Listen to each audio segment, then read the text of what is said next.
After you've completed the assignment or after your student has completed the assignment, this is how you turn it into me.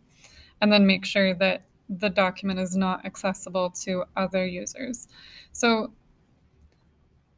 in the last video, I showed you how to drag and drop, and now in this example document, we're going to pretend that it's complete. So when it's complete, I want you to go back up to File.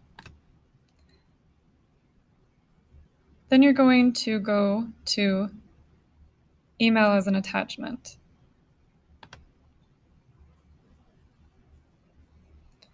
You're going to make sure that you're attaching it as a PDF, and you're going to type in my email address, atoconnor, OCONNOR, at graniteschools.org.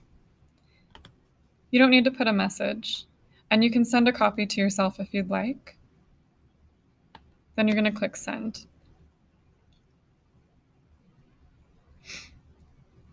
After you've clicked Send, I want you to go back to File, and I want you to move this document to the trash. The reason that I want you to do that is just so that no one else can access the document. You've already sent it to me as a PDF file, so I will have the completed assignment.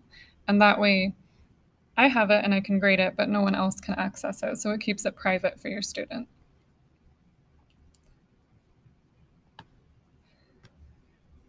That's all there is to completing and submitting the online assignments. Like I said before, I know a lot of people have not used Google Docs before, so if you have any questions, please reach out to me. I've been using Google Docs for a really long time, so I can troubleshoot pretty well.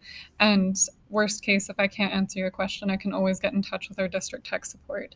So please don't hesitate if you have any questions on how to use Google Docs.